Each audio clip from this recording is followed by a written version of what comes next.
During Phase 1, when the war first started, House Korbyn fielded a massive army, but had novice warriors and lacked dropships for quick maneuvers around the war zone. On the other hand, the League forces, which was predominantly the mercenary unit Jefes Chupacabras, were fewer in numbers, but were better trained and more maneuverable. Therefore, the initial strategy of the League forces, which was predominantly the mercenary battalion Jefes Chupacabras, was to keep hitting the logistics and the rear of House Korbyn's forces. Their hope was that House Korbyn would spread out their forces to defend everything and therefore unable to mass for an attack against the League. That was working at first, but eventually House Korbyn players saw through this and initiated their Operation Bum Rush. Unfortunately, the steep and rugged Tortel Mountains created a natural wall of defense, and the long, poorly developed Hazi Valley made an attack through that region logistically difficult. Now here we are in Phase 2 of the war, and each side has made their request for reinforcements. House Korbyn is spending a good chunk of their war chest points promoting all the mech warriors and vehicle crews who have previously seen battle. However, the units that have not participated in combat are not eligible for this promotion, and therefore they're still green.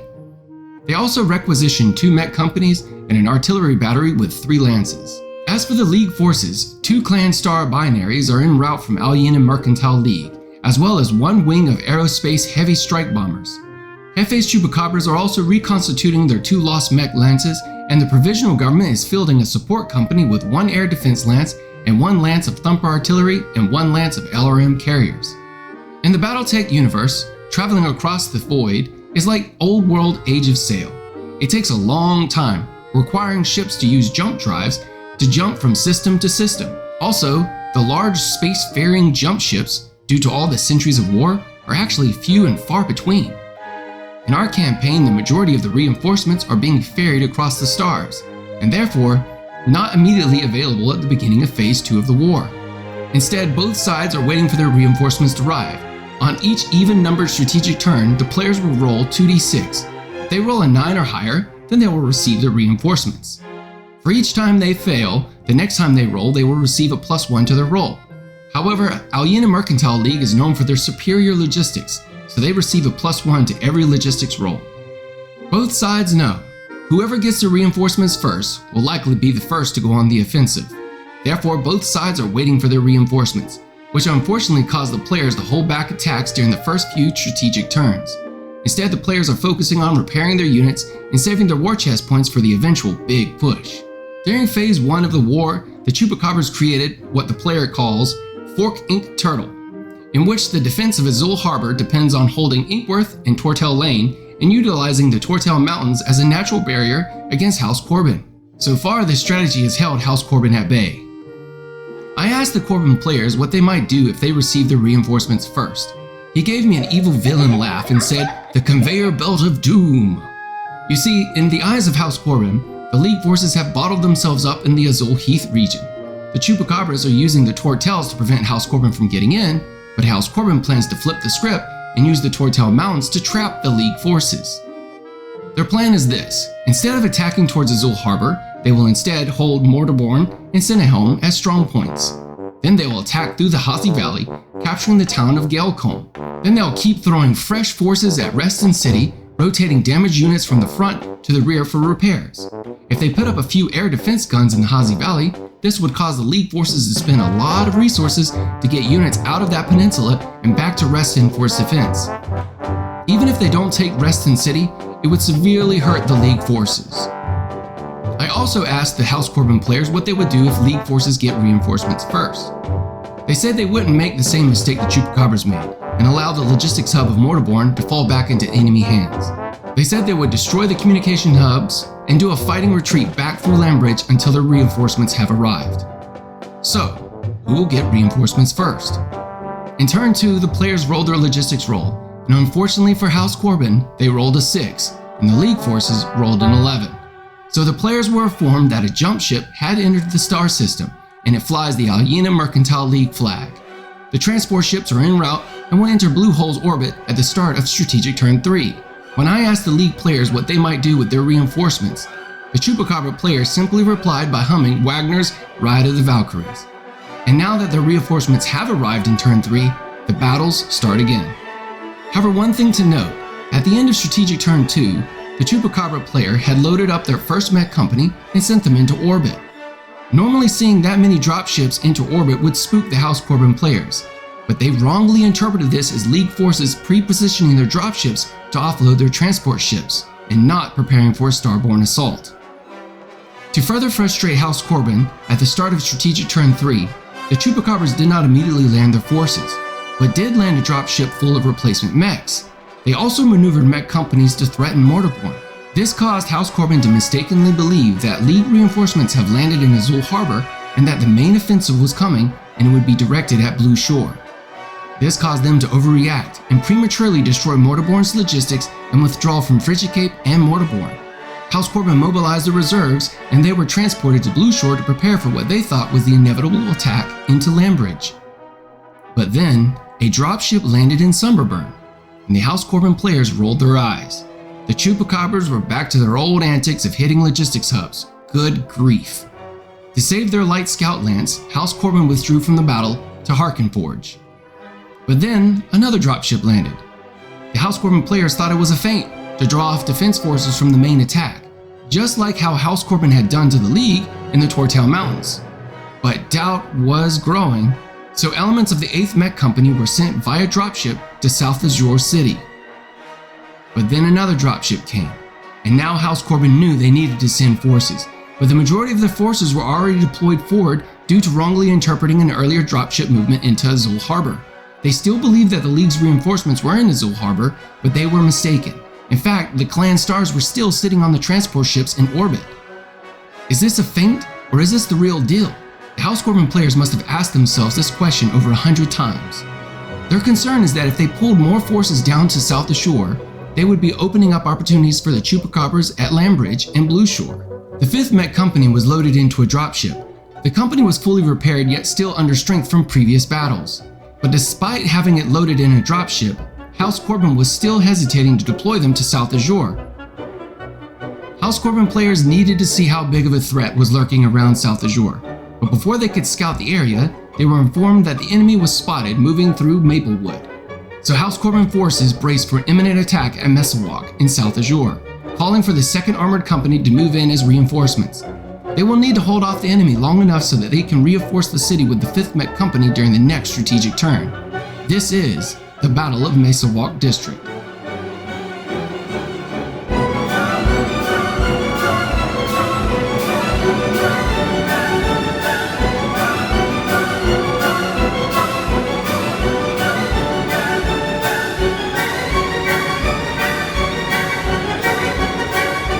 Welcome to South Azure. This beautiful city is nestled in the Azure grasslands with breathtaking views of the Sapphire Bay.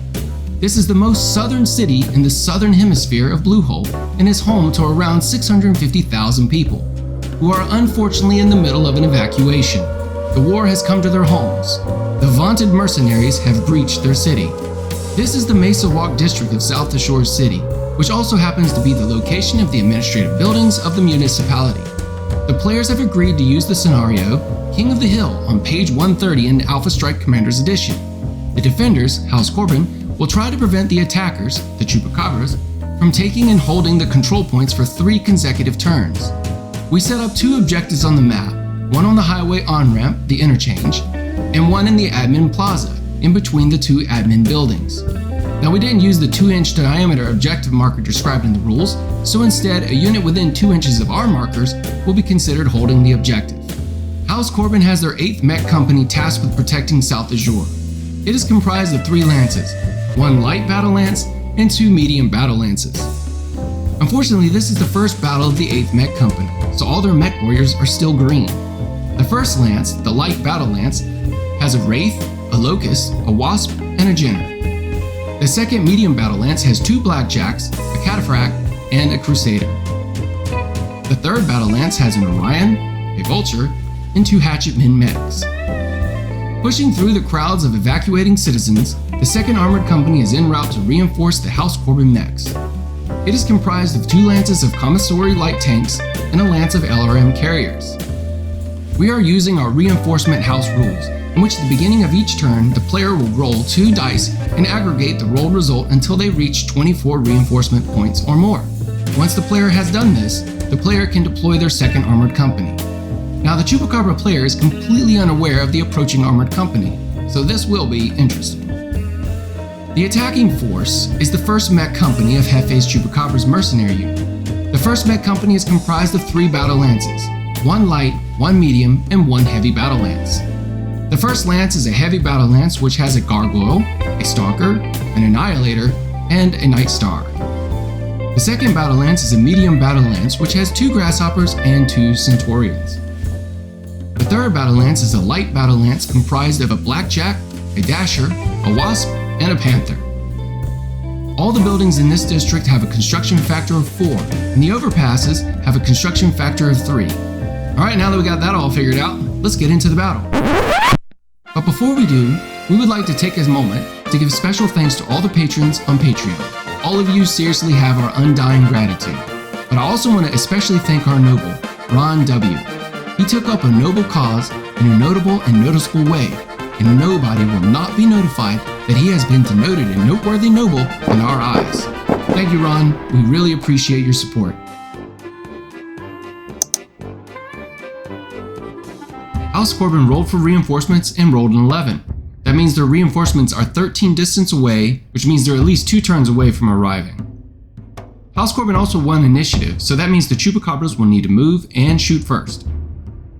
The Chupacabras activate their third light lance. The Panther ground moves forward towards the interchange. The Dasher ground moves 30 inches towards the admin plaza and is close enough to control the objective. The Blackjack jumps on top of the building with a commanding view of the left flank. The Wasp jumps forward, but is not yet close enough to the interchange objective to control it. Seeing the Chupacabra has a light lance on the left flank, House Korbyn activates their second medium lance. The 2 Blackjacks jump on top of the factory, getting into good firing positions, with a commanding view of the left flank. The Cataphract and the Crusader ground move into the intersection. Having a light battle lance go toe-to-toe with a medium battle lance is not ideal. Therefore, the Chupacabras activate their heavy battle lance and strengthen the left flank. The entire lance ground moves forward to line up shots against House Korbyn's Blackjack sitting on top of that factory. House Korbyn decides to deploy their third medium lance to the left flank as well, to help even out the odds. The Vulture and Orion ground move, and the 2 Hatchmen sprint towards the admin plaza. The Chupacabras activate their last battle lance, the second lance. She decides to deploy the lance in the center in order to have options to reinforce the left flank or to push hard on the right flank. Seeing the isolated Chupacabra Dasher, House Korbyn activates their last battle lance and they move to collapse on their prey. The Wraith jumps to the top of that building, and the rest of the lance ground moves into firing positions on the Dasher. With movement complete, we move into the shooting phase. The Chupacabras will shoot first. The Wasp, Panther, and Blackjack of the 3rd Chupacabra Lance take aim at the Blackjack of House Korbyn's 2nd Lance. For the Wasp and Panther, the target number is 10. For the Blackjack, it's a 12. The Panther hits, dealing 1 damage to the Blackjack's armor. The entire Chupacabra's first heavy battle lance fire at House Korbyn's Vulture. The lance is just inside medium range, making the target number an 8. All hit except for the Night Star, dealing 16 damage, which is enough to take the mech down. However, it can still fire back this turn. The Dasher is in a real bad spot. It lines up its weapons and opens fire on the House Korbyn's Locust. The target number is 7 due to short range, but high TMM for the Locust. But it hits, dealing 4 damage, which is enough to take out the Locust. However, just like the Vulture, it too can still shoot back this turn. Next up, the entire Chupacabra's 2nd Lance open fire on the blue Hatchetman near the highway. The target number comes to 7 at medium range. The 2 Centurions hit, but despite using lucky points, both of the Grasshoppers miss. This stripped 4 points of armor off the blue Hatchetman. House Korbyn can now fire back. The Orion, Vulture, and the 2 Blackjacks open fire on the Chupacabra Gargoyle. Target number for the Orion and Vulture is 9 due to medium range and TMM of the Gargoyle. The 2 Blackjacks are at long range and their target number is 11. Using their lucky points, the Orion and Blackjack hit, dealing 7 damage, removing all the armor of the Gargoyle. Next, the House Korbyn activates their first light lance. It turns out that the Jenner and Wasp don't have line of sight, so only the Wraith and Locust fire at the Chupacabra Dasher. For the Locust, the target number is 9, and the Locust hits, dealing 2 parting damage, which is enough to take down the Dasher. both mechs go up in flames. Since the hatchmen sprinted, they can't return fire this turn, but the Crusader and Cataphract can see the blue Chupacabra Centurion and they open fire. They are at medium range, so the target number is an 8. The Crusader misses despite using a lucky point, but the Cataphract nails the Centurion, dealing 3 damage to its armor. That brings turn 1 to a close. House Korbyn lost 2 mechs and the Chupacabras lost 1 mech. At this time, neither side is controlling an objective, so let's get on into turn 2.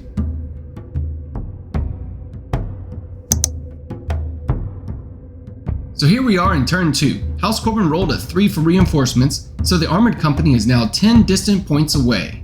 Add insult to injury, the Chupacabras won initiative, so House Korbyn will need to move and shoot first this turn.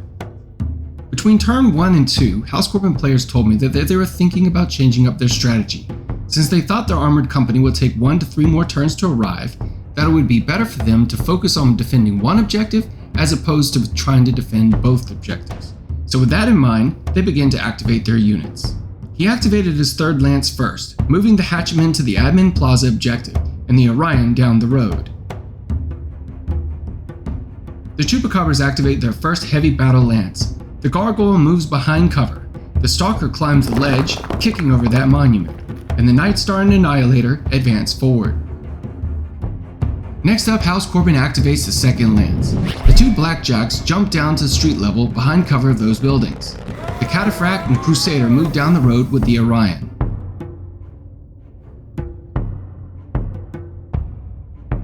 The Chupacabras activate their Light Battle Lance and advance towards the interchange objective, with the Blackjack jumping to the top of another building. House Korbyn wasn't sure where the Chupacabra's 2nd Lance would move to, so they decided to spread out a bit in order to cover the Admin Plaza objective better. The Wraith jumped down to the objective, and the Wasp jumped to the Wraith's previous position, and the Jenner moved back behind some cover. Chupacabras activate their final Lance, the 2nd Lance, and they push down the street towards the Admin Plaza's right flank. On to the shooting phase. House Korbyn will shoot first. Unsurprisingly, most mechs don't have line of sight since House Korbyn was trying to maneuver in positions where he would have cover. But the red Blackjack of House Korbyn's 2nd Lance can see the Chupacabra's Blackjack, and it opens fire. With all that jumping, the target number comes to 11, and even though he used a lucky point, he still missed. Next, the 1st Light Battle Lance line up their shots on the blue Centurion. Target number for the Jenner is 9 due to the cover and range. For the Wasp, the target number is 11, but for the Wraith, the target number is also 9 since the Wraith jumped, but is within short range. Even with lucky points, they all missed. Next, the 2 Hatchetmen fire down the street onto the Chupacabra Panther, but despite using lucky points, only 1 Hatchetman hit, destroying all of the Panther's armor. The Chupacabras shoot back, and the Blackjack fires back at the House Korbyn's Blackjack with a target number of 10, and it missed too despite using a lucky point. The Chupacabra's 2nd Lance all open fire on House Korbyn's Wraith. Target number is 9 for the Centurions, but the Grasshoppers are at medium range with a target number of 11. 1 Grasshopper and Centurion hit, using their lucky points, dealing a total of 5 damage, removing all the armor of the Wraith. Finally, the Wasp and Panther can shoot back at the 2 Hatchmen. They line up their sights on the blue Hatchman, which has a target number of 7. And with using their lucky points, they both hit, which is enough damage to destroy the Hatchetman. And that brings turn 2 to a close. The Chupacabras are advancing on the interchange objective, but are not yet close enough to control it. House Korbyn lost another mech, however the Admin Plaza is under House Korbyn's control by the 1st Lance. But with the advancing Chupacabra's 2nd Lance, it doesn't look like they can hold it for long. The 2nd and 3rd Lance of House Korbyn is on the way, but will they be fast enough to arrive? Let's find out and get into turn 3.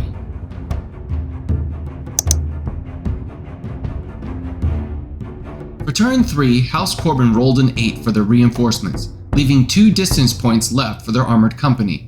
They will definitely arrive the next turn. For initiative, House Korbyn won. The Chupacabras will need to move and shoot first. Before we got into movement, the House Korbyn players talked to me and said that they realized that they are going to lose this fight. Even when the tanks show up, it wouldn't make much of a difference, since the Heavy Battle Lance will soon move into a position and have enfilading fire over the Admin Plaza. Not to mention that the Chupacabra Medium Lance could easily sweep his Light Lance that's holding the objective.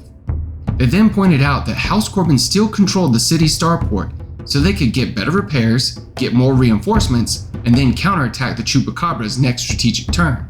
So they decided to retreat from this battle. But the Chupacabras didn't know that House Korbyn was about to retreat from the battle, and therefore she continued to move her lance forward. The Chupacabras had moved into position to take the objective, threatening House Korbyn's light lance holding the objective. But then they sprinted off the map. The Chupacabras realized that the light lance had retreated from the battlefield, but they still didn't think that the entire force was retreating, so she advanced her light lance to take the interchange objective.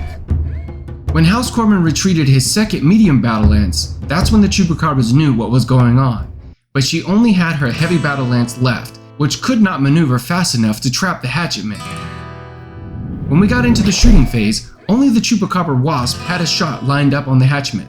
The target number was 10, but she rolled a 12, a critical hit. But then she rolled a 9, which is no critical damage. Of course the hatchman shot back, but the target number was astronomical, and he had missed. And that brings turn 3 to an end. A very disappointing battle for House Korbyn, to say the least, but as the players said, they plan to regroup, repair, and counterattack next strategic turn. He could easily pull reinforcements via dropship into the starport, and the Chupacabras still don't even know about the armored company in South Azure. The House Korbyn players left the battle bummed for the defeat, but hopeful for a solid counterattack next strategic turn. Unfortunately for House Korbyn, they don't know that multiple clan stars are sitting on dropships waiting to deploy. Can you guess where she plans to send them? Either way, the next strategic turn looks like it's going to be very exciting for both sides as the Battle of South Azure further develops. Thank you for watching, and we'll see you at the next battle.